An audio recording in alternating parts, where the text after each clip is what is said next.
kembali bersama kami dari kelompok akuatik. Pada kesempatan ini kami dari kelompok ini akan mewawancarai salah satu eh, guru atau pelatih renang dasar yang sudah mendapat lisensi atau sudah mendapat kepercayaan untuk melatih bagian renang dasar. Nah, sebelumnya mari kita perkenalan singkat dulu dengan saya Indra Imajinat Lawak, NIM 23086049. Dan saya Hikis Sandi dengan NIM 23086047. Dan saya Hendro Riza Putra NIM 23086050. Dan saya Tri Agus Malawa NIM 230819. Nah, kita langsung saja ya, sapa-sapa dulu narasumber kita saat ini. Kita mau nanya-nanya bagaimana kesehariannya dulu. Gimana kabarnya Bang? Sangat baik. Sebelumnya Anes siapa ya Bang? Sebelumnya perkenalkan nama Abang. Ya. Nama Bapak panggil Abang aja atau Bapak, Ya. biar terlalu terlihat dekat aja. Nah, perkenalkan nama Abang Otorista Sekian Jadi. Nah, kebetulan Abang juga ngajar di Universitas pada ini. Nah, dan kebetulan juga di sini Abang telah dapat lisensi atau kepercayaan untuk melatih, namun masih di kategori D, masih belum masuk ke kategori C-nya. Pak, sebelumnya kami dari teman-teman juga berterima kasih ya untuk waktunya udah bisa menyempatkan diri untuk bersama-sama dengan kami saat ini. Oh iya, sama. Kalau boleh tahu Bang, tempat tinggalnya di mana sih? Abang tinggal di Tunggul Hitam.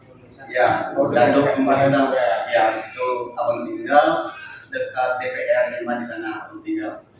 Dan keseharian abang di sekolah SMK pada ini ngajar budaya dan melatih siswa murid juga ya.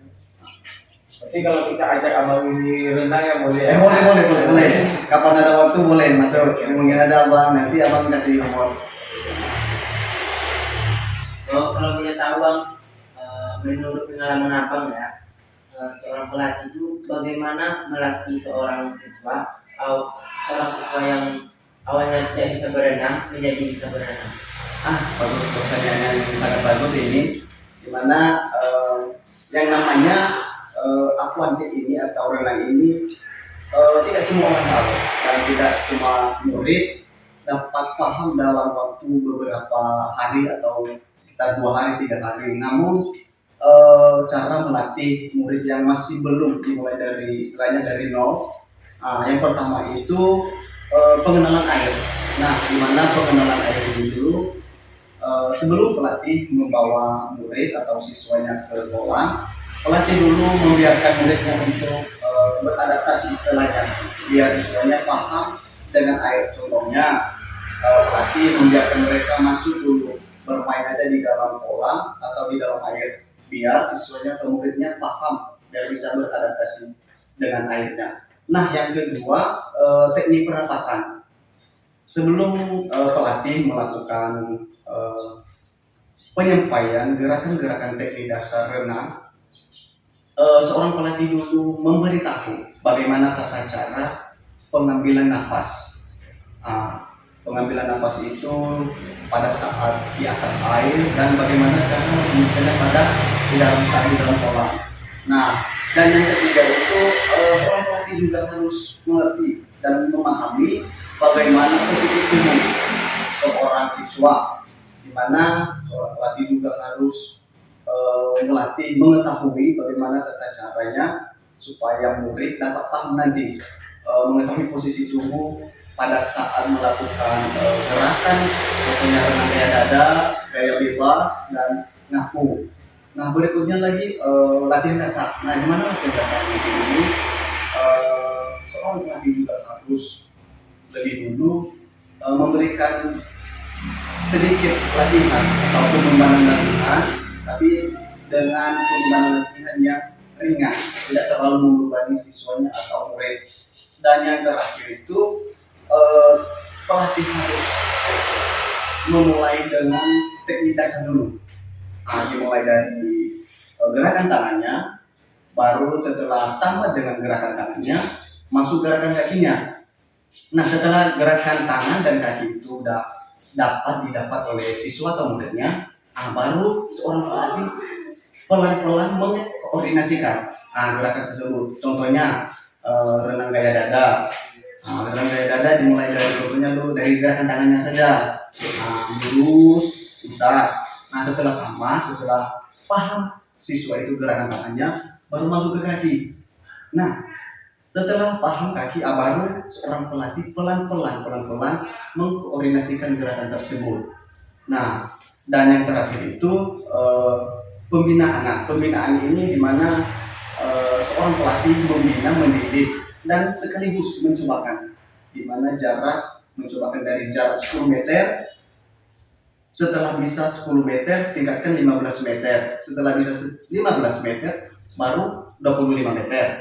Nah, apabila siswanya mampu 2 kali keliling 25 meter tanpa berhenti, maka untuk pertemuan besoknya lagi dicobakan dengan jarak waktu 50 meter. Nah, kira-kira begitu. Oh, berarti gini ya Bang ya, kalau misalnya masih pemula itu Bang ya, berarti ada tahap-tahapnya. Ada tahap-tahapnya. Berarti udah langsung Betul, baru langsung ya. Iya betul. Dimulai dari pengenalan air. Pengenalan air. Begitu kira-kira. Soalnya nggak semua murid atau anak yang mau berenang ya langsung ke kolam itu langsung bisa. Betul. Langsung bisa gerak. Apalagi kalau mengalami trauma. Ya, itu rata-rata semuanya. Nah, bahkan sebagian orang ada yang mengalami trauma. Jadi bagaimana cara kita seorang pelatih atau guru meyakinkan murid itu agar tidak takut air atau tidak takut trauma lagi? Oh, betul. Nah, seorang pelatih dan guru itu sebelum masuk ke kolam harus mengetahui dulu kemampuan siswanya atau muridnya dulu. Yang mana siswa itu tentunya berbeda-beda kemampuannya kan? Betul. Nah, yang pertama itu yang harus diperhatikan. Yang pertama tadi kan sebelum masuk kolam harus ada pengenalan airnya. Nah, untuk mengatasi rasa trauma siswa atau siswanya, seorang pelatih harus mempelajari atau memberikan pendekatan atau secara psikologis. Di mana psikologis ini seorang pelatih harus mengetahui mental bagaimana siswa atau murid itu dapat lebih berani lagi. Di mana caranya itu melakukan pendekatan khusus, pendekatan khusus ini melakukan dengan 2 orang saja, tanpa dengan teman-temannya, melakukan pembicaraan dengan pelan-pelan, dengan secara hangat, dan dengan cara juga memberikan sedikit motivasi.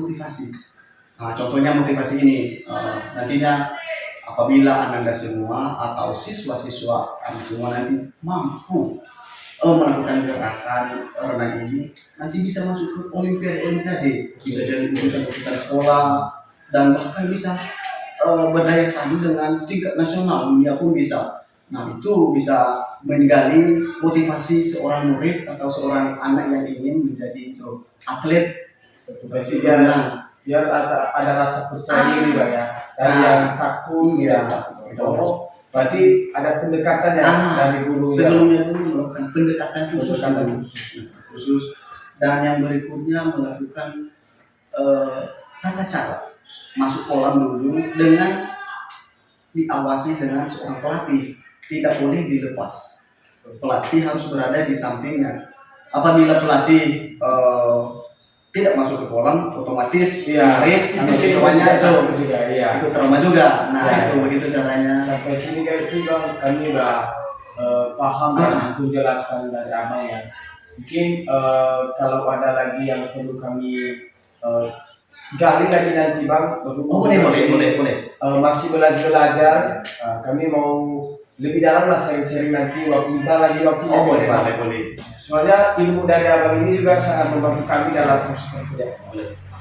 Abang masih tetap di sini. Ada Abang nanti begini Bang, ini butuh bantuan lagi Bang, ini boleh bantu Bang, boleh siap. Kapan saja. Bang, kira-kira nih Bang, saran atau masukan nih bagi kami atau teman-teman yang ingin mengambil lisensi pelatihan seperti apa ini? Oh, saran ya, Iya. saran pelatih. Berarti biar nanti termotivasi ke Ya, depan. atau juga yang kayak abang lah. Oh ya ya. Kalau misalnya juga jadi ya. Bisa. Kalau saran dari abang sih, kalian harus mempersiapkan dulu yang pertama fisik. Oke. Nah, fisik kalian dulu. Silakan persiapkan fisik dulu, fisik sama mental ini. Fisik sama mental ini tidak boleh lepas. Itu yang pertama. Nah, yang kedua, adik-adik semua juga harus lebih tahu, lebih belajar lagi bagaimana tata cara aturan yang harus diatur di dalam renang atau akuantik ini. Adik-adik semua harus juga belajar gitu. Nah, biar nantinya pas ada atau adik-adik semua rencana mau ambil lisensi, pas pendaftarannya langsung itu. Iya, ikut. Karena sebelumnya dulu udah daftar. Sebelum daftar udah mempersiapkan fisik. Nah, bagaimana tentang pengetahuan seputar akuantik ini. Gitu. Oke bang. Jadi mungkin itu juga saran yang sangat bermanfaat ya bagi kami. Jadi kami juga berterima kasih bang. Mungkin nanti kalau habis ini mana tahu ada kesempatan, mungkin kami akan ambil juga kayak lisensi. Boleh. Jadi bang, mungkin sampai sini dulu pembahasan kita bang. Cukup jauh perbincangan kita. Kami sangat berterima kasih dulu sekali lagi. Terima kasih dulu ilmu yang abang bagikan dan kami juga sangat bermanfaat sekali bagi kami dan semoga juga hari ke depan lagi bang kita bisa berinteraksi seperti ini. Boleh. Ya. Izin bang kami mau tutup perbincangan kita. Waktunya sudah cukup dan untuk podcast kita saat ini ataupun wawancara bersama abang kita selaku pelatih untuk renang dasar sudah selesai dan kami kelompok dari Aquatik mengucapkan terima kasih. Salam olahraga. Jaya.